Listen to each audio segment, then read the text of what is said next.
Okay, hello Hadran, and welcome to Introduction to Aggada Part 3 and Final. It is very lovely to see all your faces. Thank you to those of you who have turned on your cameras. As some of you have noted in the chat box, it is in fact a very fraught day in Israel and for Jews worldwide, and I would like to dedicate our learning together to the safe and swift return of the hostages. B'mera b'yameinu, amen.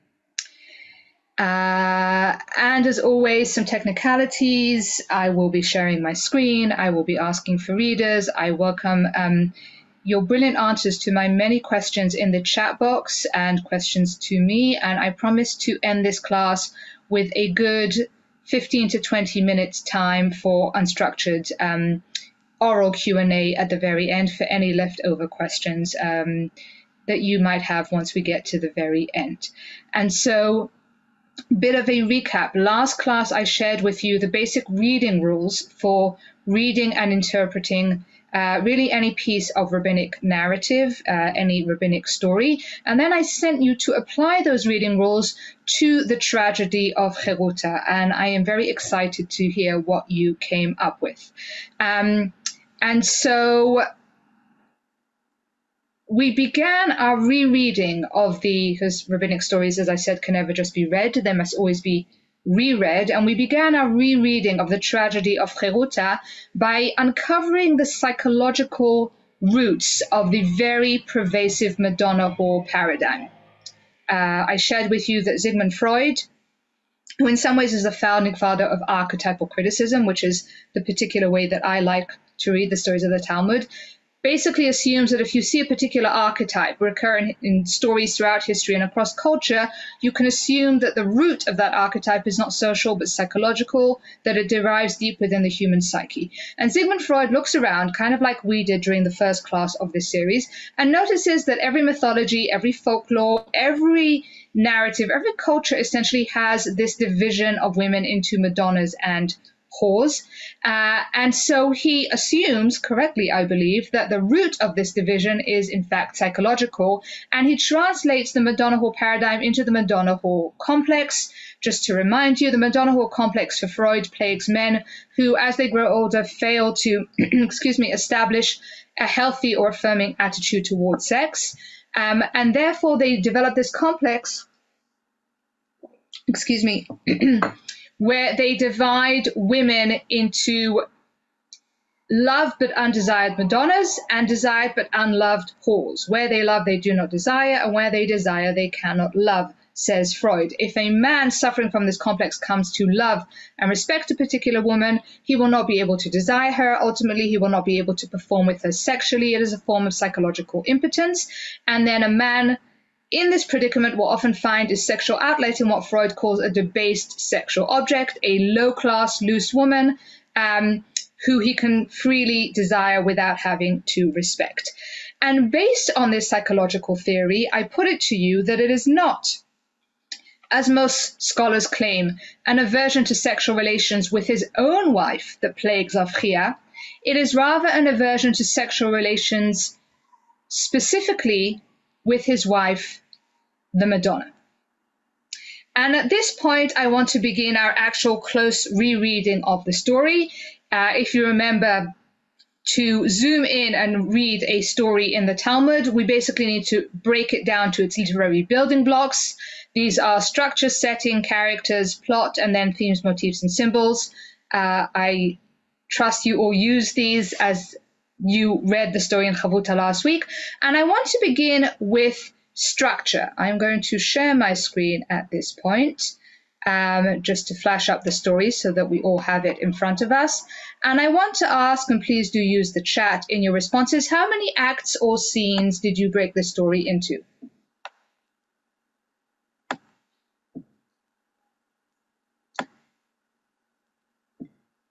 I'm getting lots of threes, and I think that is correct. If you remember last class, I said that most rabbinic stories will sort of break down quite neatly, quite elegantly into a 3-act drama. And my next question to you is, and again, please do use the chat box, what Where is Act 1? Give it to me in the lines. The story, as it is on the screen right now, is broken up into 17 lines. What are the lines of Act 1? 1 and 2. I think that is absolutely correct. What are the lines of Act 2? 3 to 9. Very good. And what are the lines of Act 3 then?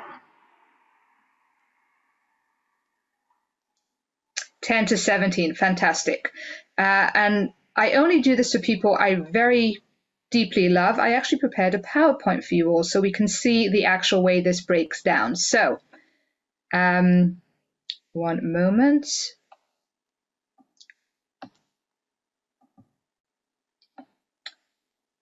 Where is my slideshow? From beginning. All right, this is the story. And this, by the way, whenever I have to prepare a text, I start by doing this, which is why I want to show you how it's done. Act 1, I'm going to call Revelation. Act 2, I'm going to call Seduction. And Act 3, I'm going to call Confrontation. The next thing we look for is setting. Where does Act 1 take place? In the home. Very good. Where's my cursor? Where does Act 2 take place? In the garden. Fantastic. Where does Act 3 take place?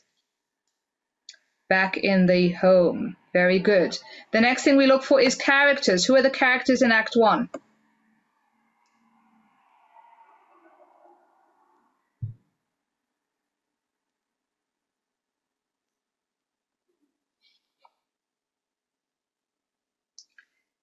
Rav Chia and his wife. Very good. Who are the characters in Act 2?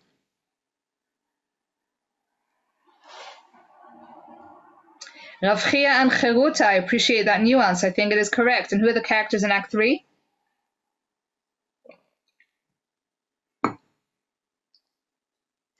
Rav Chia and his wife again. Good. So this is our initial literary mapping of the story. This is what I do this is the first thing I do when I try and understand a story in the Talmud. I find it exceptionally helpful as I try and break it down. And so with that, I'm going to stop sharing this and I'm going to go back to the story, but not before I ask for a volunteer to read it for us, because we're about to reread the story, and this time we're going to take it very slowly, one line at a time.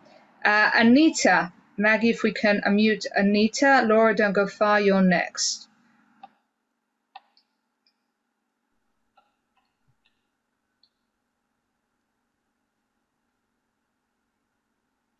Let's take it from the top, please, Anita. It was Rabbi Chia bar Ashi's custom, whenever he prostrated himself, to say, "May the merciful one save me from the evil inclination." Thank you. I'm going to stop you. We're going to do this again very slowly, line by line. So our story begins with a breaking of the routine. A routine, I believe I mentioned this in the first class.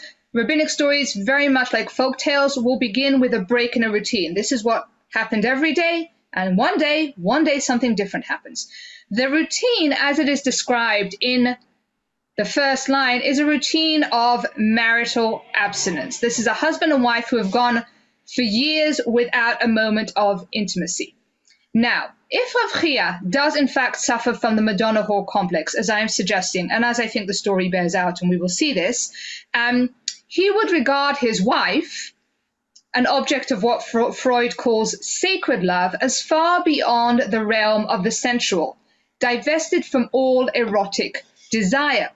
His sexual drive may remain potent and dangerously so, but his wife can no longer arouse it.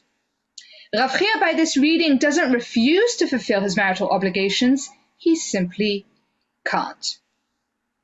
And so as the curtain rises on this drama, we find Rav Chia, his face to the ground, praying to be protected from the sexual urge that is raging within him. May the merciful one save me from the evil inclination.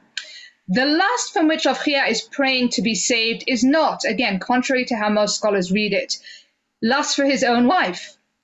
Quite to the contrary, his wife, saintly and pure and safely asexual, poses no threat whatsoever. It is against the lust for the women beneath her, those low, promiscuous women who might stir his sexual impulse and burst the dam of his raging desire, which we will see is precisely what happens. What about the wife? Another question that we posed initially is, why does she not do anything with this violation of her marriage contract? Let's read one more line, Anita, please. One day his wife heard him. She said, for many years he has separated himself from me. Why does he say this? Thank you. And here I want to exercise the principle of interiority. We discussed this last week, and the need to get into the characters' heads. What emotion do you read in this question in Act 2? How is she asking this question?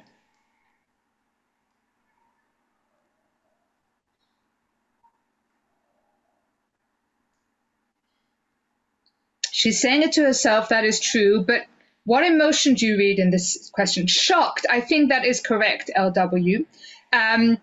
I think there is genuine surprise in this question. It is as if the wife had believed her husband to be far beyond the hold of carnal passion. This is a holy man who fought his evil inclination and won.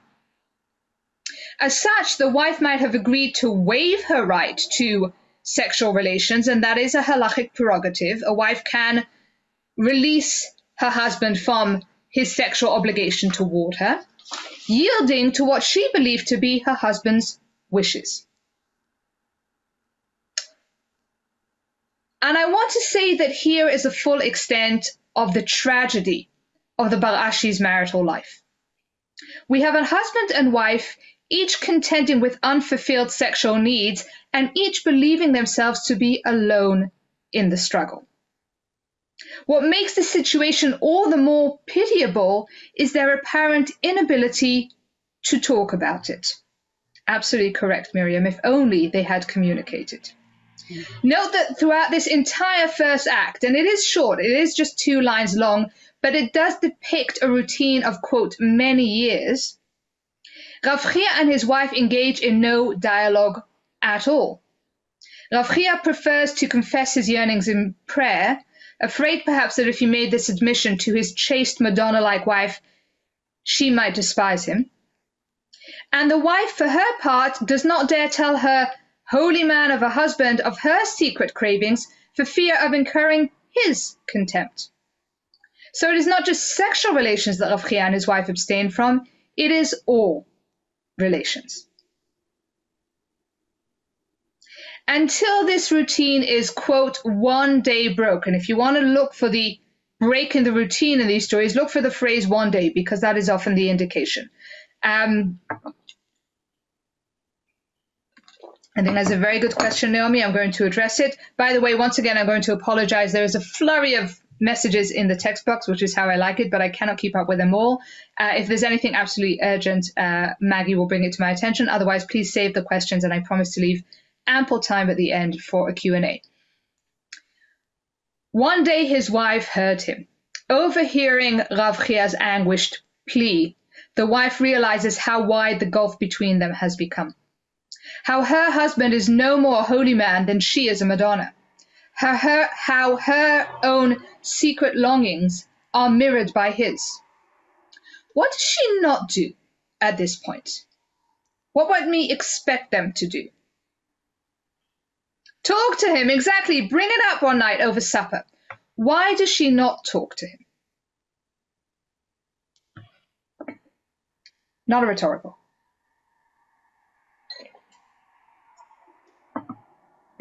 Uncomfortable, afraid of rejection, fear, habit, good woman, hard to talk about something like that. Turn her so very good. She understands that he is stuck. I think that is exactly right. So here's a general useful rule. And this is true not just of rabbinic stories, this is true of any story. Whenever you have a why question about a story, there are 2 levels in which you could search for the answer. The first is the storyteller's level, the reason the storyteller chose to tell the story in this particular way. And the second is the internal level of the character's internal motivation. Now, on the storyteller's level, She doesn't talk to him because if she would, there'd be no story to tell. She would bring it one night over supper. They would presumably resolve the issue one way or another. It would be a fairly boring story. It would not be recorded in the Talmud at the end. In general, the Talmud enjoys dramatizing things, showing, not telling. That's the storyteller's level. But on the wife's level, I would like to suggest that she intuits that her husband is so consumed by his Madonical complex that talking to him at this point would be entirely futile. Her husband will not touch her as long as she remains a Madonna in his eyes. And to bring down the barrier between them, she must become a whore instead. That's for Act 1. Let's read on to Act 2. Anita, please. One day, his wife heard him. She said, sorry, that's line 2. We've already read that. Let's read line 3, which is Act 2. Next one day. One day he was studying in his garden. Thank you. And as you absolutely correctly note, Act 2 begins with a second one day, another far more radical break in the routine. The action is transported from the order and civility of the home to the garden with all of its wildness and disorder. Why are we in a garden? And I'll explain why I asked this question, and here I want to zoom out. If we zoom out into the historical context, which is one of the levels of context we discussed last week, we will note that gardens in Talmudic times were not adjacent to the home as they are today. This is not the backyard. This is a personal plot of land in the outskirts of town. On the outskirts of town. If you're English, you might be familiar with the allotment.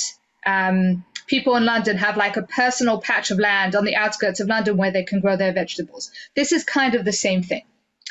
And if we zoom out into rabbinic literature, we will note that nowhere do we find rabbis studying in gardens.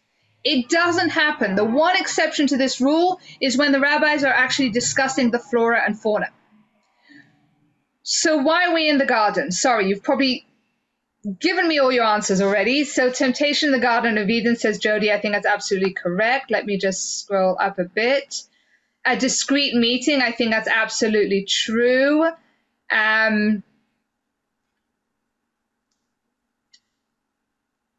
So I'm going to divide the answer into the internal motivation of the character and the more external motivation of the storyteller. On an internal level, it might be that Rav Chia escapes to his garden because it's too tense at home. It might be that he doesn't want to go to his yeshiva, and we know that he was the head of the yeshiva, because his students are looking up to him as this great saintly rabbi, and he knows who he really is and what he is struggling with, and he cannot bear that imposter syndrome. On an external level of a storyteller, the seduction could really only happen in a place like a garden. It cannot happen in a public space, obviously, but it also cannot happen in the home where the wife is. So the garden is really the only kind of option where the storyteller could dramatize the seduction. But also, as many of you correctly note, on a symbolic level, the lush surroundings, the feminine seduction, the plucking of the fruit, all of these bear ominous connotations to the story of the Garden of Eden, which is an obvious intertext. It's an obvious influence on the storyteller here. Rav Chia's controlled celibate world is about to descend into sin. Let's read on, Anita, please. His wife made herself up and passed before him repeatedly. Thank you. So notice how the transformation in setting is accompanied by a transformation in character. Just as the scenery changed, so is our heroine transformed. From a demure and dutiful Madonna, she becomes a flagrant, defiant whore. She makes herself up. The Aramaic word here is kishta. Kishta is generally used as female preparation for sexual relations. Women in this time were not meant to outrightly solicit or ask for sexual relations, but they could use certain ways to telegraph to the man that they are ready. These include makeup, but also clothing and jewelry and wearing your hair in particular ways. If you remember, 2 weeks ago when we looked at how the men of the generation of the flood had 2 wives, the wife whose purpose was to fulfill the man's sexual desire would sit before the man, quote, made up as a harlot. The same verb is used there, and it is used in similar ways throughout rabbinic literature. What is the wife doing here? What is she trying to accomplish? Again, interiority, try and get into her head.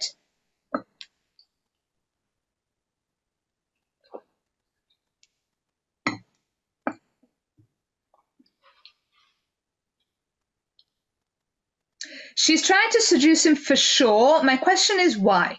What is she trying to accomplish? She's trying to do something to help the situation. Good. Any other suggestions? Does he want other women? Okay, good. So those are generally the 2 readings that are suggested in the scholarship. Let's begin with the second one. This is a fidelity test. She is testing her husband to see whether he will succumb to the charms of another woman. I want to claim that this is an incorrect reading of the situation for various reasons, but primarily, as we will see in Act 3, when Rav Chia confesses that he did in fact succumb to the charms of another woman, the wife is not at all upset. I want to say that this is the wife trying to get her husband to release his pent-up sexual energy and at the same time satisfy her own desires. This is a desperate attempt to regain lost intimacy with her husband. Let's read on, Anita, please. He said to her, "Who are you?"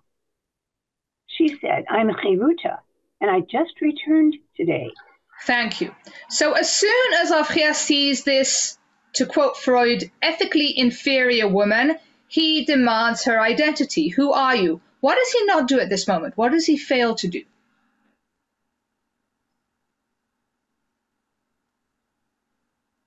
He does not recognize her, Nikki. Absolutely correct. What do you make of his failure to recognize his own wife?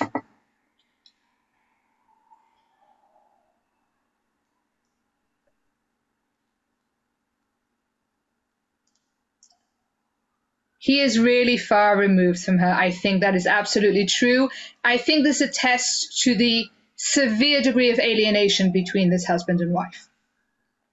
The wife responds, assuming the name Heruta, which according to Rashi and basically all commentators that follow, is the name of a famous or rather an infamous local courtesan or prostitute. It is claimed that Rashi is working with an ancient tradition when he claims this. Now, if you remember, one other principle I shared with you last week is omnisignificance. When we read Talmudic stories, our assumption is that every sentence, every clause, every word has a purpose. Now, what would have happened had the story read as follows? Line 4, his wife made herself up and passed before him repeatedly. Line 7, he demanded her services. It would have basically been the same story, same action.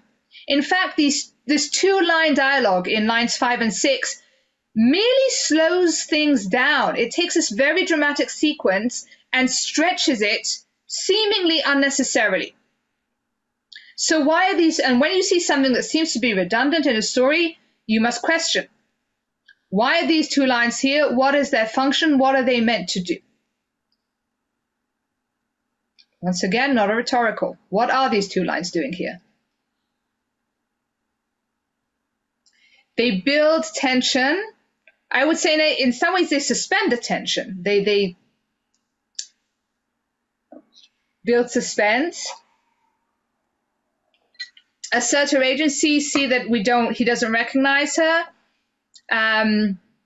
Okay, very good. All right, so the failure to recognize the wife, I think we get that really clearly in Act 3, once Rav Chia confesses. So we don't actually need these 2 lines here for that. I want to claim that lines 5 and 6 are the critical turning point of the entire narrative for 3 reasons. Reason number 1. This is the first instance of dialogue in the story. The yearnings that up until now have been so carefully concealed over the period of very many years are now openly announced. Oscar Wilde famously said, "Give a man a mask and he'll tell you the truth." And this is basically what is happening here. The wife, hiding behind a mask of a prostitute, flagrantly asserts her sexuality. And Rav Chia, who is faced with a woman who, again, to quote Freud, quote, does not know him in his other social relations and cannot judge him in them, freely solicits her services. That's one important factor in this two-line dialogue. 2, the wife's declaration, I am Heruta and I just returned today, signifies far more than her promiscuous dress or her provocative manner, her complete transformation, her change of identity from a nameless, selfless wife of to an autonomous, full-fledged subject. I'm not sure I don't remember if I mentioned this, but the book that I recently published is about the 6 named heroines of the Talmud. And there are, in fact, only 6 named heroines. On the rare occasion where a woman is actually a heroine of her own story, she is more often than not nameless. She takes on the name of the important rabbi in her life. Hence, Rav Chia bar Ashi's wife, as she is generally called. Most women in the Talmud are designated as such. The wife of Rabbi X, the daughter of Rabbi Y, the mother of Rabbi Z. And here the wife becomes one of the uniquely named women in the Talmud. The former Madonna has now returned. Ana Heruta de hadare miyoma is the Aramaic. Hadare means to return. You should all know this. You are members of Hadran, which means to go back and learn. But it also means to change. She's changed. She's metamorphosized. She has come into her own. She has developed an identity unhinged from that of her husband. Another thing to note, if we zoom out again into the historical context, in antiquity, if you named an object or a person, you automatically acquired power over that thing which you named. Adam, in the beginning of the book of Genesis, names the animals, asserting his mastery over the animals. And we find similar instances all over classical literature. And so the wife, in naming herself, exhibits an agency and a self-determination that she has now acquired in her new role of whore. That is reason number 2. 3, and I think most important, is the name that the wife chooses. I know many of you spoke about this at great length in your Heruta session. Heruta. At this point, you were all Aggadis. You all know the reading rules. My question to you is, what would we need to do to determine the meaning of this name Heruta? If we as scholars were to research it, how would we go about it?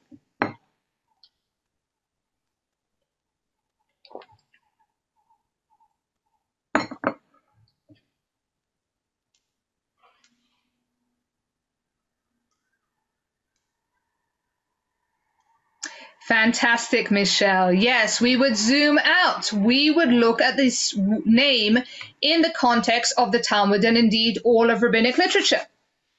And if we were, as many scholars have, search rabbinic literature for the use of this name, we will find that it is nowhere to be seen.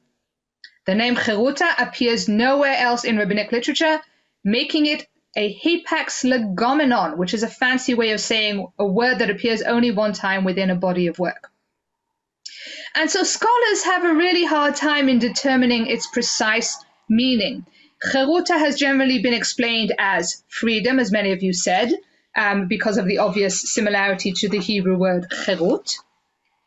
But it has also been interpreted to mean reveler and wedding party, a withered branch, and I say this with full knowledge of the connection to the events of the day, a released prisoner. However, the most rigorous interpretation of the name belongs to the Jerusalem scholar Shlomo Naeh. If you remember, we read Shlomo Naeh during week 1 of this course. He is the scholar who basically pioneered the reading of the story as an anti-abstinence polemic. Now, the reason Shlomo Naeh arrives at this conclusion is that he does something which in my mind is quite brilliant. He finds that Heruta is nowhere to be seen in rabbinic literature, and so he zooms out even further and he searches for the word in contemporaneous Syriac texts, in texts from the same time period and geographical region. And he finds that there are Herutas all over the place. And so he collects all of the appearances of Heruta, and he analyzes them, and he comes to the following remarkable conclusion. And at this point, I am going to share the other document. And I'm going to ask Anita if you would continue the reading, please. Number 31. The word is remarkable for its Janus-like duality of meaning.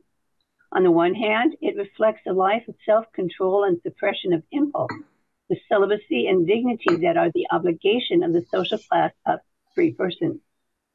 On the other hand, it expresses the enticement of the sort of freedom that entails unrestrained behavior, debauchery, and licentiousness. Thank you. You know what? I'm going to stay on this page and simply just scroll back up to our story. Says Shlomo, excuse me. That was my internal thing. Says Shlomo, Heruta is a pun. It plays on the double meaning of liberty as freedom to and freedom from. In choosing for herself this name, the wife essentially is proclaiming her ability to exercise both sexual freedom as a wanton harlot and freedom from sexuality as a freeborn noblewoman. And so the very name Heruta collapses the two categories of Madonna and whore. In a sense, this one word is a microcosm for the story as a whole. Anita, I'm going to have you read until the end of Act 2. Would you continue, please, with line number 7? He demanded her services. Thank you. All these subtleties are completely lost upon Rav Chia. He cannot contain his desire any longer. He lays aside the Torah he has just been studying, and he demands her services. Again, looking at the original Aramaic language, the verb here is tva'ah. Tva'ah is significant because it's not just to solicit sex. It is to solicit sex of a particularly coarse or animalistic nature, which is entirely consistent with what Freud tells us of the sexual behavior of those men who suffer from the Madonna-whore complex once they try and have relations with a debased sexual object. Anita, if you would please read number 32 for us. Men who do not usually show much refinement in their modes of behavior in love. They have retained perverse sexual aims whose non-fulfillment is felt as a serious loss of pleasure, and whose fulfillment, on the other hand, seems possible only with a debased and despised sexual object. Thank you. I'm going to go back to our story. Let's read one more line, please. Anita, number 8. She said to him, "Bring me the pomegranate from the top of that tree." Thank you. But our heroine is no longer a compliant housewife. Before yielding to Rav Chia's demand, she requires that he bring her a pomegranate from the uppermost bough of the tree. I will say, parenthetically, for those of you who've ever seen a pomegranate tree, you might be thinking, but wait, pomegranates kind of grow on bushes. They're not these very tall trees to scale. Basically, the Aramaic here indicates that the pomegranate was growing at the very top of a palm tree, because the rabbis needed for the fruit to be a pomegranate, but they also needed for the tree to be very tall. So they performed this miracle of, agronomy, I guess. And they have a pomegranate grow at the top of a botany, thank you, palm tree. Why is she demanding the pomegranate here? Again, get into her head. What is she thinking? What's her aim?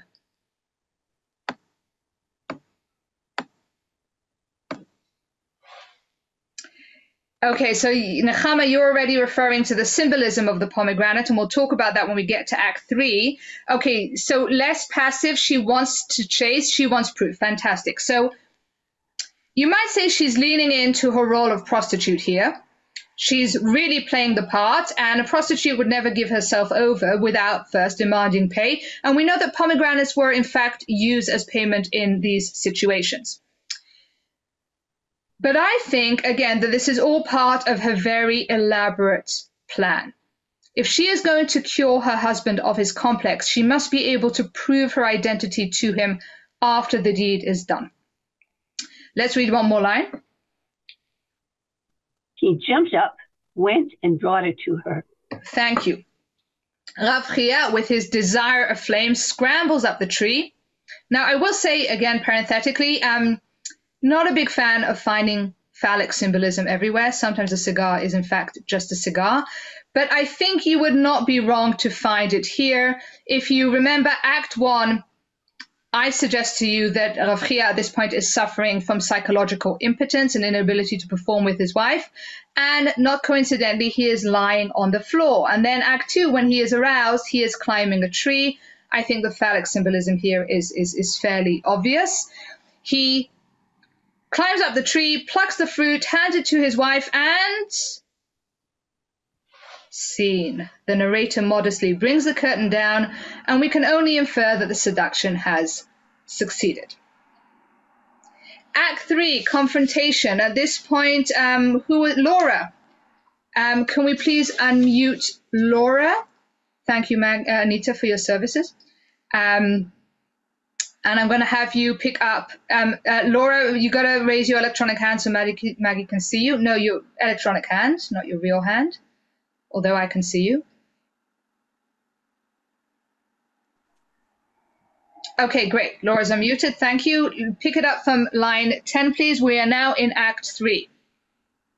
When he came home, his wife was firing the oven. Okay, thank you. So with the opening of Act 3, the plot has shifted back indoors and into the order and civility of the home, and the wife, accordingly, has slipped back into her role of devoted housewife. Again, a transformation both of setting and of character.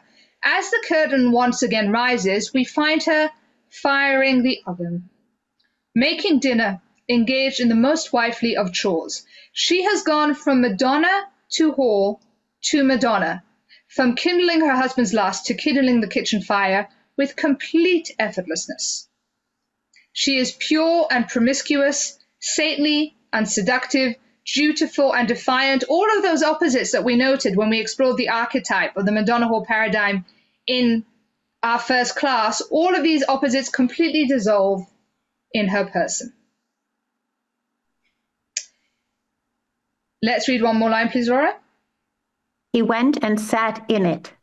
Thank you. But if the wife can easily integrate dignity and desire, Rav Chia, tragically, cannot. The events of the past few hours that have left his wife completely unfazed have traumatized him to the point of suicide. He comes home, sees his chaste Madonna-like wife standing by the oven, is overcome with guilt and shame, and throws himself into it. And if we zoom out and note other instances of rabbis throwing themselves into ovens, we will know that this is not a way of warming your feet. This is an attempted suicide. Let's read on, please, Laura. She said to him, "What is this?" Thank you. Perhaps from the sense of shock, perhaps from the newfound courage that she acquired in those few hours when she played the part of a prostitute, the wife breaks her many years of silence and turns to her husband in question. What is this? And the barrier of communication comes crashing down. As opposed to the double monologues of Act 1 and the masked dialogue of Act 2, Rav Chia and his wife for the very first time communicate directly. Let's read one more line.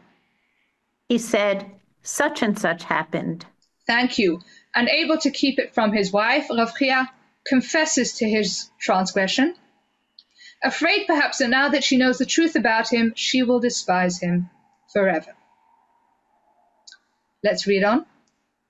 She said, "It was me."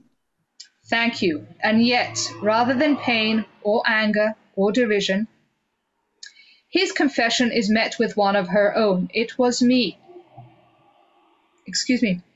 The debased sexual object, The prostitute in the garden, that was me. Let's read on. He paid no attention to her until she gave him the signs. Thank you. Rav Chia pays no attention. He is clinging fiercely to his Madonna-like conception of his wife and refuses to believe her capable of such promiscuous conduct. But our heroine, now we know, was completely prepared for this disbelief.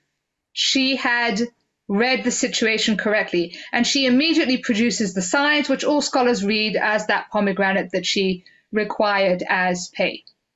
If she could just get him to see her as she is, a good woman and a sexual woman, an object of love and desire, perhaps she could extricate him from the throes of the Madonna whore complex. Let's read on. He said to her, "Nevertheless, my intention was to violate a prohibition." Thank you, but to no avail. What should have come as inexplicable relief, the knowledge that his terrible sin was not that terrible after all. And I should say, again, parenthetically, according to rabbinic sexual ethics, having sexual relations with somebody while thinking with somebody else, really bad, really, really bad. Still, however, not as bad as extramarital sex. This should have been a relief to Rav Chia, and yet it seems to only devastate him even more. Nevertheless, my intention was to violate a prohibition, he says stonily, and turns away from her, perhaps in guilt, perhaps in contempt. Whether he cannot forgive himself for succumbing to his evil inclination, or he cannot forgive her for failing to be the saint he had idolized, or both, is unclear. But what is clear, and tragically so, is that the wife's plan has miscarried. Her husband's complex is still firmly anchored in his mind, and within it she must remain, either a deified and untouched Madonna, or a despised and untouched whore, or a widow. Let's read the final line. That righteous man fasted all of his days until he died of that death. Or a widow, because unable to live with this burning sense of shame, Rav Chia fasts until he dies of that death. And at this point, this is how much I love you. I prepared not one PowerPoint for you, I prepared two. Because I want you to see the patent parallel between Acts 1 and 2 of our story. Oh, once again, one moment.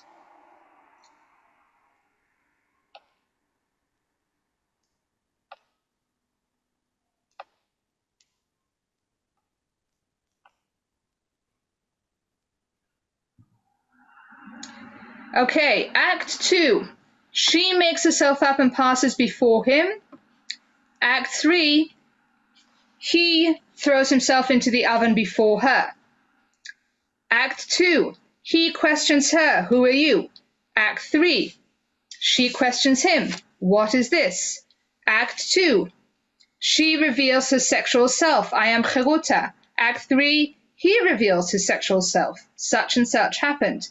Act 2. He reciprocates and solicits her. He demands her services. Act 3. She reciprocates and exposes herself. It was me. Act 2. She does not yield and demands wages. Act 3. He does not yield and requires proof. Act 2. He obtains the pomegranate. Act 3. She produces the pomegranate. Act 2. Encounter. Act 3. Separation and death. And here again, I think we can observe the stark difference between Rav Chia and his wife. After many years of silent struggle, as described in Act 1, Act 2 is the wife's admission of sexuality, whereas Act 3 is Rav Chia's. And yet the very same sequence of events, which, when initiated by the wife, in whom Madonna and whore are happily assimilated, these events lead to an encounter, to a promise of renewed marital life. When they are initiated by Rav Chia, who cannot come to terms with his own sexuality, they lead to ultimate separation, to death. One moment, I have too many things open. Let me stop sharing that. Which leads me to my next question that many of you have already asked in the chat. Why does the story then end by referring to Rav Chia as that righteous man? Any hypotheses? Sarcasm, good. Because he admitted he intended to sin. Irony. A tzaddik gone too far, fantastic. All right, so I'm gonna suggest three readings. Disaster management PR team. Very good, Jody. All right, so reason number one, Yona Frenkel claims that this final line, that righteous man fasted until he died of that death, is actually a later addition by a later editor who made it in order to make this otherwise outrageous story a little more kosher. That is one reason. A second reason is, in fact, that the rabbis will sometimes use the word tzaddik, righteous man, ironically. As witness, one person they repeatedly call righteous is Joseph, Yosef HaTzadik, who also very nearly succumbed to sexual temptation. But I would like to claim that what we have here is a direct allusion to the second biblical intertext of our story. There were two direct biblical influences on our storyteller. The first one, as we noted, is the story of the Garden of Eden. And the second one, as we also noted 2 classes ago, is the story of Judah and Tamar. And Laura, let's read that story just to refresh our memory.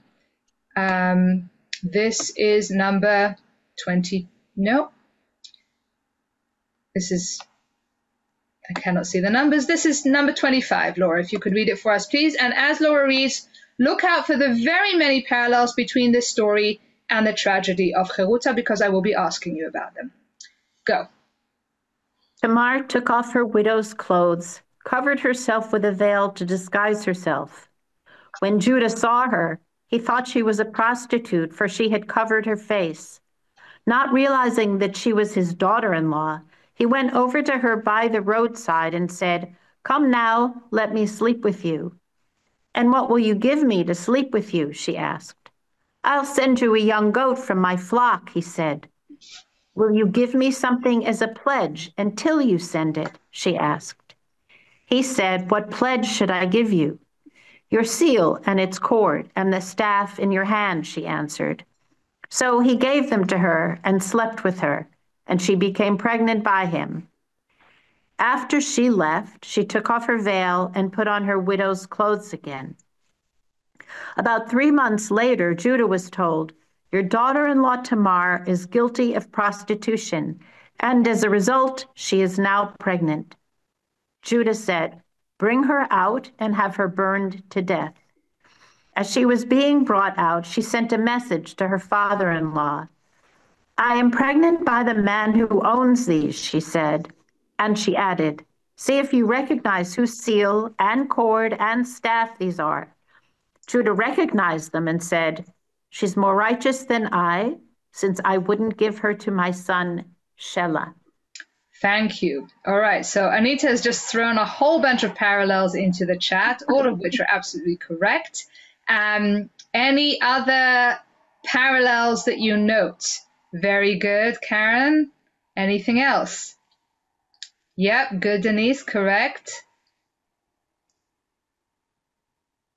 It was hard times, Miriam. They did what they could. All right, so both stories have a woman who is suffering through a period of sexual privation.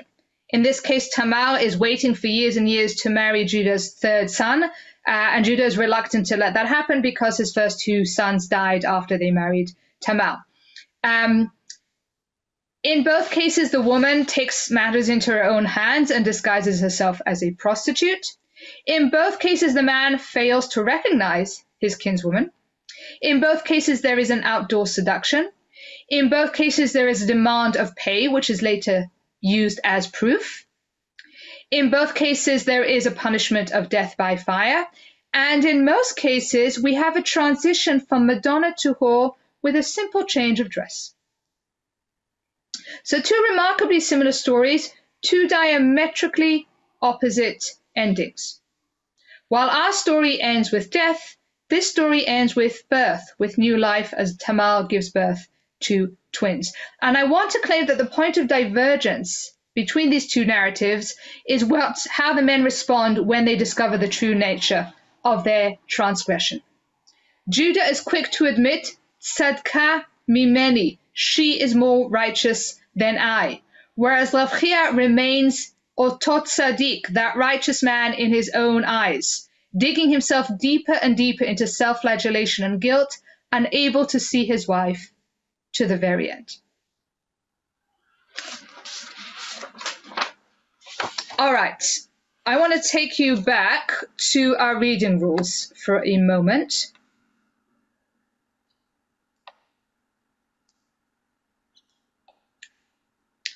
Because if you remember, I sent you last week to do a close reading of the story and look for structure, setting, characters, plot, themes, motifs, and symbols. And I want to point out how, on the level of plot, by showing us the disastrous consequences of the Madonna-whore complex, on the level of character, by showing us a woman who is in fact both Madonna and whore, and on the level of symbol, by giving us a name that means both Madonna and whore, the story essentially systematically deconstructs the Madonna-whore paradigm. But we still have two literary elements left. We have the structure and the setting. And I want to show you how even here, the story enacts the disintegration of this feminine dichotomy. We spoke about how the story is composed of 3 acts. 3 acts which I want to claim form a very elegant thesis, antithesis, synthesis triad. We have Act 1 centered on the Madonna in the home. We have Act 2 featuring the whore in the garden. And we have Act 3 essentially fusing the two. Where's my story once again? Because although in Act 3 we are once again back in the civilized house, and the heroine is once again a respectable housewife, there are nevertheless a number of whorish elements that punctuate the scene. We've got the oven, which is both mundane and menacing, and as such a fitting symbol of woman's dual nature. We've got the wife's assertiveness. What is this? Which we only ever saw in her when she played the part of a prostitute. We have her avowal, it was me, Ana Havai, which is a direct echo of Ana Heruta in Act 2.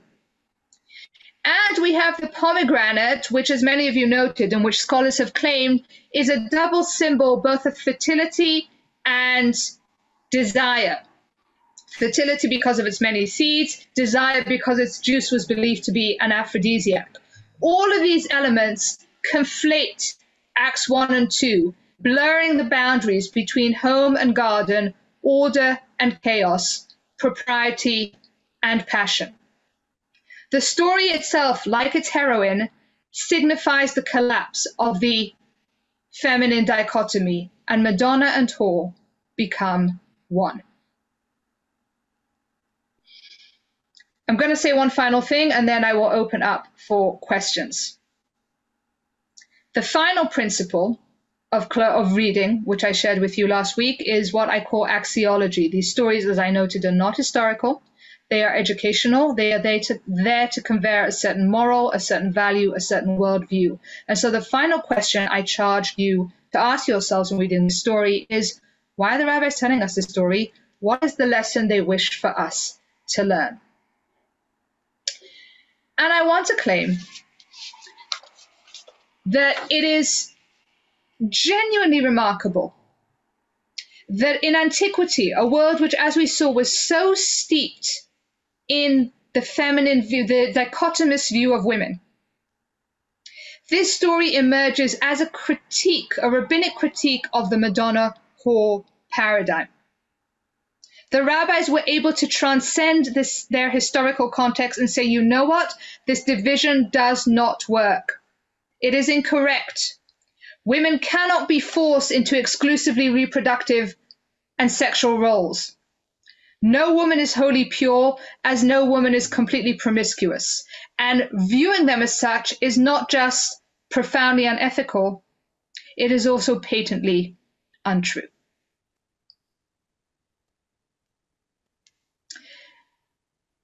But there's a deeper issue at stake here, I think. I say very early on in my book that women for the rabbis were the paradigmatic other, with a capital O. And when the rabbis tell the stories of women, they do so to articulate an ethics of otherness, to impart moral messages about how to treat the others in our midst. And so there is a profound moral message here that I think applies to more than just women. No one, the rabbis seem to be saying, should be treated as a function, as a role, as a need that they are there to fill for me. That kind of treatment, the rabbis seem to suggest, is not just wrong, because no person is that one-dimensional, and no man or woman was put on this earth just to serve you. It is also unethical. It is dangerous. It will end in death. Centuries after the rabbis, who were way ahead of their time in this, Immanuel Kant, one of the great ethical philosophers of the Western canon, takes this lesson and turns it into the golden rule, capital G, capital R, of all of Western ethics. Laura, if you would please read, number 34 for us. Yeah.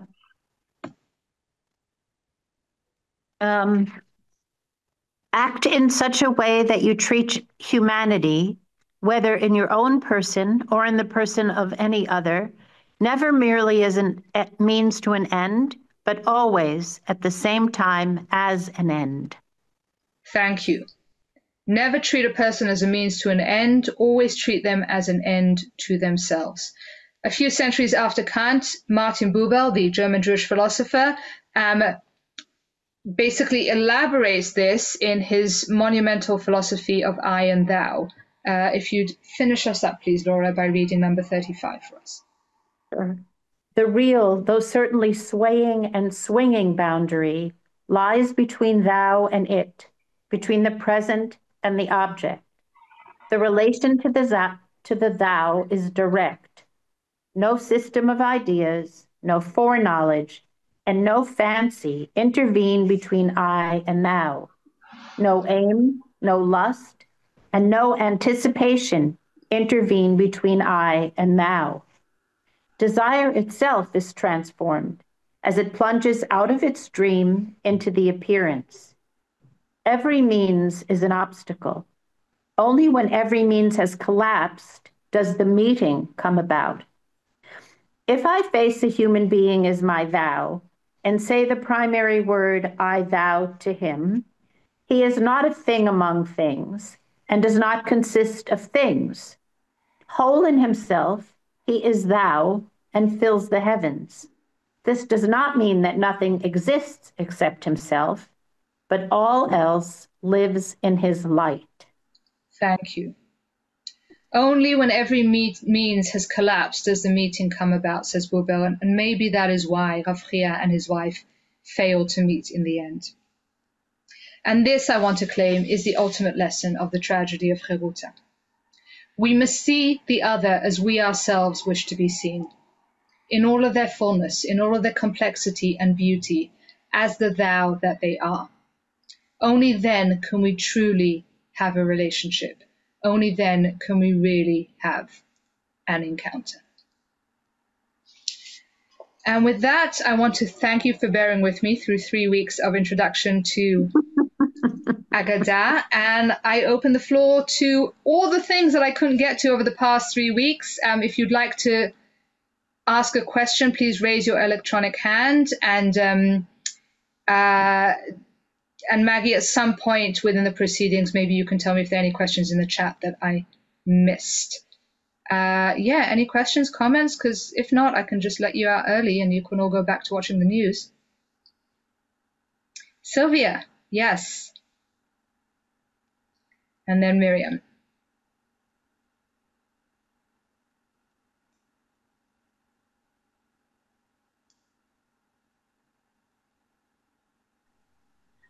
Yes.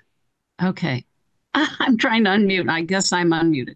Okay. Yeah. So I had a question about using your method for some of the more fantastical stories that we get in the Talmud, like Rabbah Bar Hana and the seafaring stories.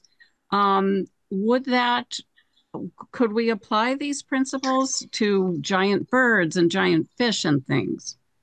That's a really, really good question. The Rabba Bar Chana story cycle is a kind of generic fusing of, on the one hand, rabbinic legend. These rules are mainly directed at rabbinic legend. The more fantastical stories are often quite folkloristic. And so these rules don't apply as directly to them, although I have used these rules to unpack various folklore narratives within rabbinic literature, and they work almost as well. Give it a go.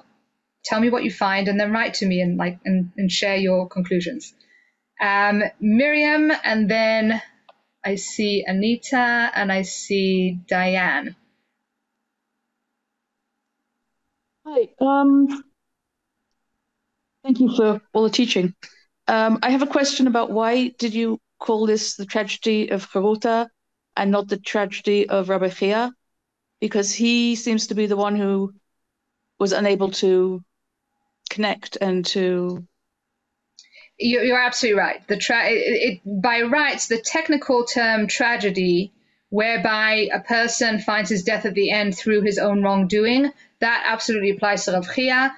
I was just more interested in highlighting the woman's role because I'm interested in named women in the Talmud. But you're right. Technically, it should be the tragedy of Rav Chia. Thank you. Anita, Diane, and Laurie.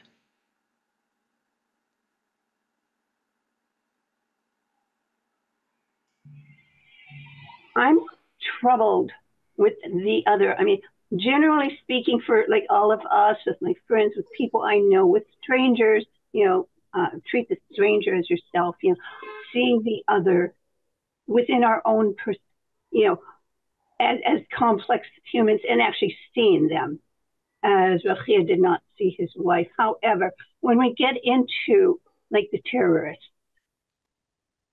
I kind of have tried to deal with that, and it's so far beyond my ability to get into their total evil, and I can't see it as anything other than total evil. So I'm just kind of torn about that.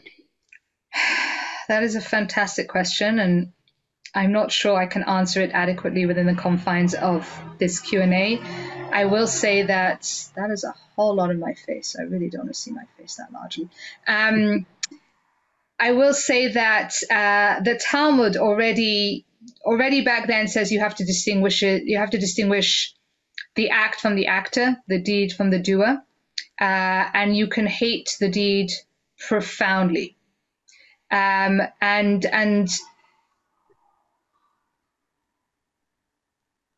I think the rabbis will also say that, and I recognize that this is a sentence that has been bandied about a lot in recent months in response to the hostage deal negotiations, that if you take pity on the cruel, you will end up being cruel to those who have pity.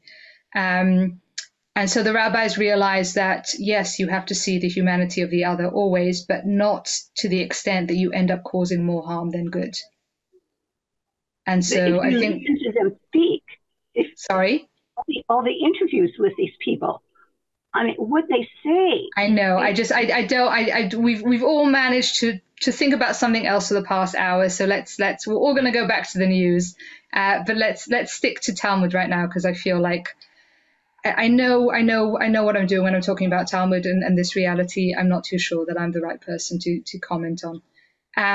Diane, and then Laurie. First of all, this was just awesome. I am in awe of your approach to all of this, and it's opened up a whole new world for me. So I am deeply grateful for that. I have two sort of related questions. The first one is, how do traditional yeshivot deal with this story, or do they not deal with it at all? And the second? And the second one goes back to a question I think I asked you last time. you talk about a false front that the rabbis use. And my question was, why do they use it? Wow. Okay. Two fantastic questions. Question number one. I think I mentioned this during the first class. I get this question very often, and my answer is quite easy, and that is they don't. Okay. And I think now that we've really sort of explored this story in depth, we can understand why. This story is so radical. Yeah. It's so complicated. It's so not what you might think the rabbis would have said that it's a bit too much of a challenge, I think, in excuse me, very traditional yeshivot. I would say that to the extent that they do read it, they read it through Rashi's traditional explanation, which is this is an elderly couple. You know, she puts some makeup on. There's a whole pomegranate thing. They regain their lost youth. They live happily ever after, except they don't. And we already noted why that explanation doesn't work. With regards to the false front, it's another question I get asked very often. And I close the book with this question because I think it's probably the most important one. I can't really do it justice in the short time that we have, but I'll tell you very briefly. The rabbis construct their stories so as to deliberately mislead us. I said this in the first class. And that is because they want for us to know firsthand how easy it is to misread, to misunderstand, to come away with the wrong idea. Once we reread a story, we realize how incorrectly we had read it the first time, how prone we ourselves are to misinterpretation, and how important it is to try and avoid such misinterpretation, both in reading and in life. And so how do we avoid misinterpretation, both in reading and in life? Well, I refer you back to the reading rules of rabbinic stories. Zoom in and do a close reading. That means look closely at each and every word and listen carefully to the silences. Read between the lines. It means be sensitive. Zoom out and look at the context. That means realize that there is a bigger picture here. There might be other circumstances of which you are unaware. It means be humble. We have three reading hypotheses. One of this is interiority, as we've said. Try and get into the heads and the hearts of the characters. That means being empathetic. And this, for me, is perhaps the greatest genius of rabbinic storytelling. It is a perfect coming together of form and content. Rabbinic stories don't just teach us to be more moral. The very act of reading them makes us so. The moral messages of these stories are inculcated within us by the very reading practices that we use to decipher them.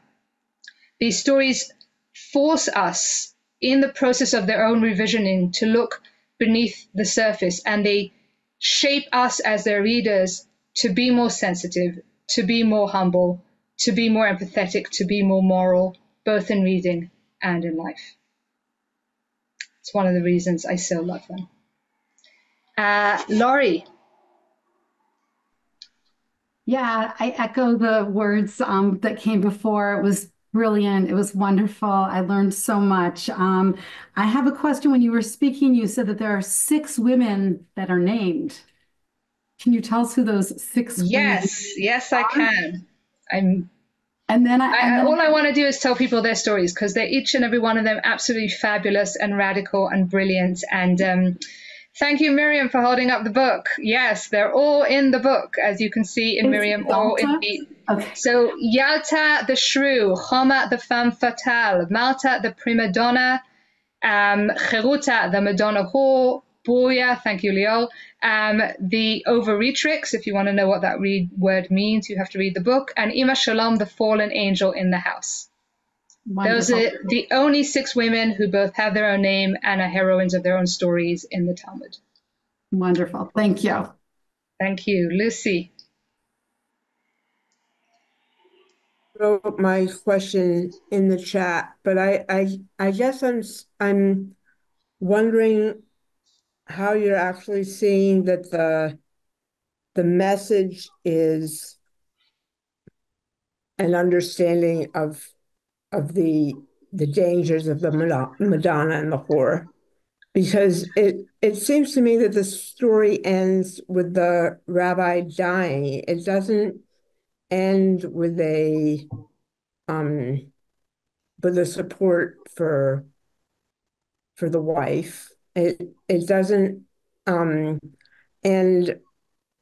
I don't know if there's other places where Right. the rabbis carry through that idea that this is really a wrong thing to do. So I'm also wondering what the halacha is that this Aggada is related to. So there's no direct halacha as such.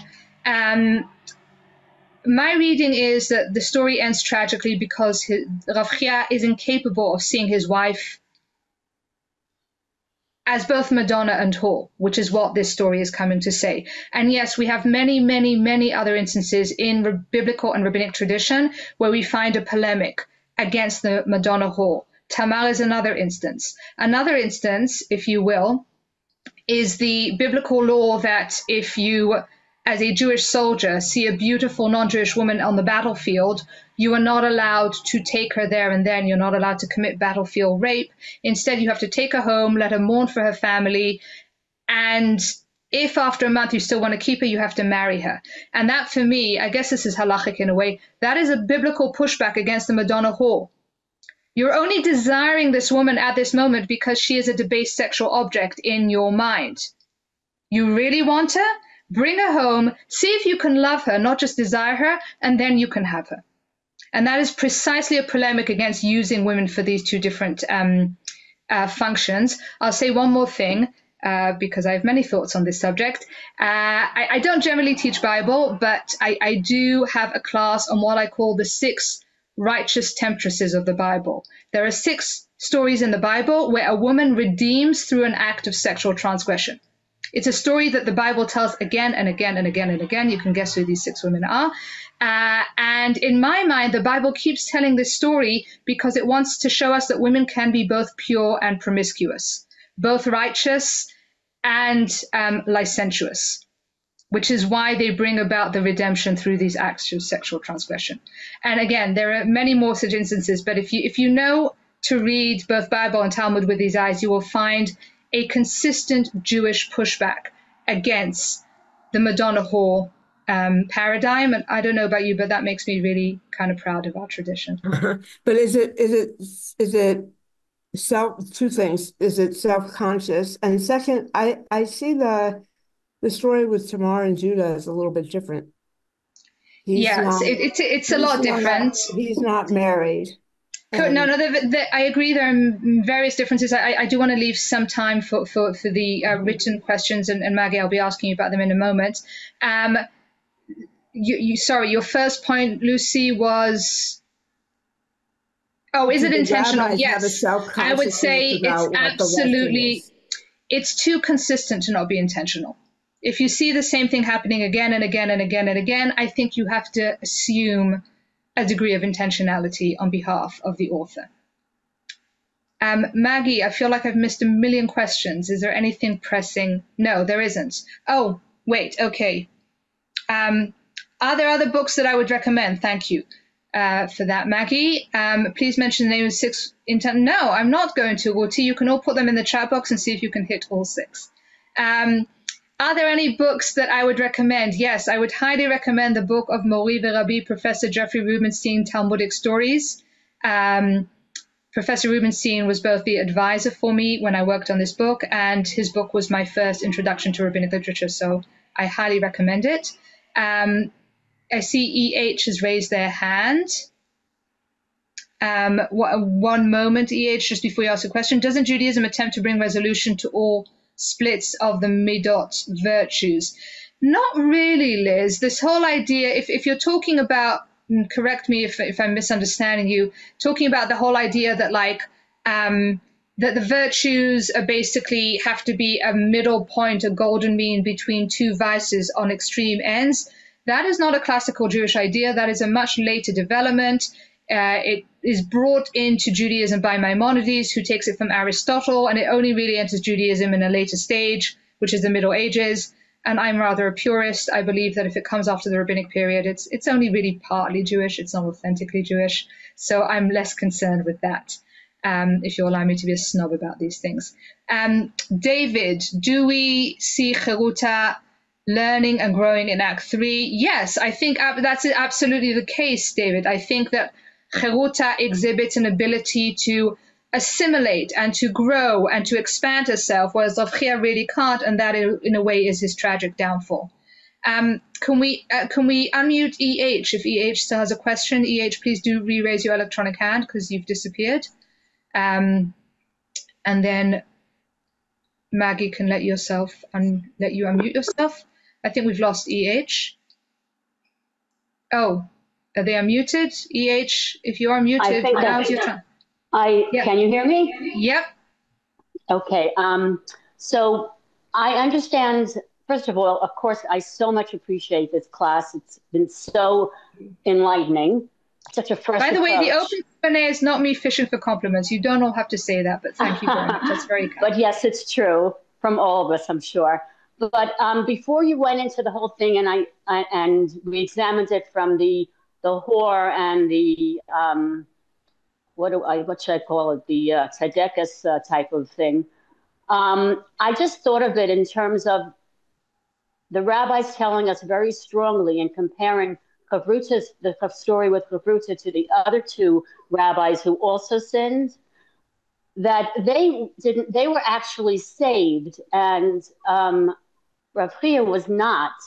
He died, and to me the logic behind that is that he was excessive. He was like putting on himself prohibitions that the Torah does not want you to have, does not recommend, and actually looks askance at, just like the Nazir has to bring a. So that's that's not the story itself. It doesn't use the details, but it's the upper message. I think that's a very fair reading, and that is a fourth possible explanation for calling him Otot Tzaddik, that righteous man.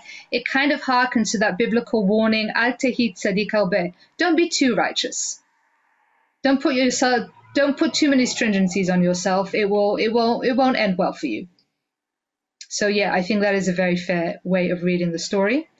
We don't know what happens to Rav Chia Barashi's wife. This is really her only mention in the story. I very much support the writing of fanfic. I think there's some really fun stories that could be told. Anything else? Maggie, I'm assuming we have no more chat questions. Karen, I see your real hand, but if you want unmuting powers, you have to find your electronic hand. I think in the I don't know. I always teach. I never attend. Where I think in the corner of your there you are, Karen. Okay, okay. What I was thinking of this story, and I was wondering if this makes sense to you. It's very similar to your reading, and your reading is richer, but it's like a piece of your reading that Rav Chia is looking at the physical part of himself. He's involved with his sexual desire, his ability to overcome it or not overcome it. And what he's not doing is looking at anything relational. It's almost like he lives in a Freudian world of drives, as opposed to a relational world where you're driven also by relationships. So that was sort of... Yeah. I think that's exactly right. That's kind of what I try to say when I say he sees himself as that righteous man. He doesn't see her. The whole story, she's trying to get him to see her, and he fails to the very end. And I think that is basically the cause of his death, his failure to see his wife. Yes, Richard, I do analyze stories about Yalta. She's the subject of the first chapter of my book. What am I going to teach next for Hadran? I don't know. They may hate me and never invite me back. So we'll see. What am I working on now? Well, Victoria, I am mostly traveling with my book and teaching from my book and talking to people about my book so that people read my book, because I spent a lot of time writing it. But I am already working on a next project, and it is way too early to disclose any details of that, because we will all be wearing silver spacesuits when that book is published. It will take me a long time, but I'm working on it, and it will be about Talmudic stories, but it will be quite different to this current book, please God. Okay, so I will say, just because I was asked, if you Google my name, you'll find my website. If you find my website, you can sign up to my mailing list, and you will get periodic updates of where I teach and when, and you can sign up to whatever online or in-person teaching. I travel to the States quite frequently. I also teach online quite frequently. I travel to other places as well for those of you non-Americans. And you can also email me through the site. And again, if you've emailed me at all, I'm also going to put my email in the chat box now. If you've emailed me at all over the past 2 weeks, you know that I do always answer. So you can always write to me as well.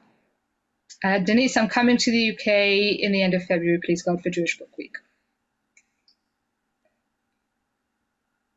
Thank you, Liz. I read your email, was deeply moved by it, and will respond to it. Yes. All right. Well, if there's nothing else, I want to thank you. This was a pleasure and a privilege.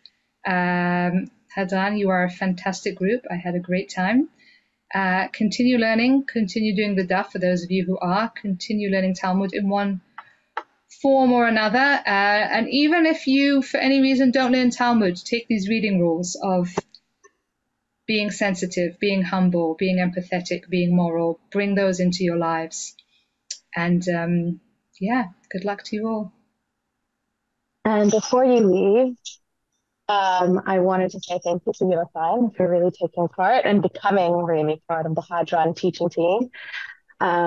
We recommend her book, as many also, grassroots recommendations have been going through the chats every time we do on. There is a code that you can use to get a discount, both on the presentation as well as on the website and every lesson page. You'll see it as part of the bio. If anybody needs just put it in the chat box again. It's Mad Woman.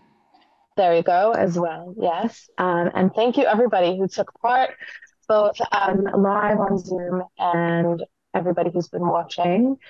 Everyone, we welcome you all to continue learning with Hadran. There are many ways you can continue learning Gemara with us. Sometimes as dramatic as this, I don't promise that it will always be, at this high level of clear drama. But there are many ways that you can enjoy learning, whether it be if you already do the Daf Yomi, you might not know about these other ways to learn Hadran. But you can take different courses. We have a variety, whether it be background courses or skill building courses. You can choose a Masechet and learn at your own pace based on our archive. Of course, you can join the Daf Yomi, and we have weekly materials that we recommend to anybody, not just people who constantly learn. But these are weekly materials where you can find a variety of women teachers, and you can find the teachers you like and the types of materials you like. You can find all that as well here. You can find the links in all of these on the presentation as well as on the website. Thank you all for joining us. Thank you, Beautify. We hope to see you soon. And thank you all really for taking part.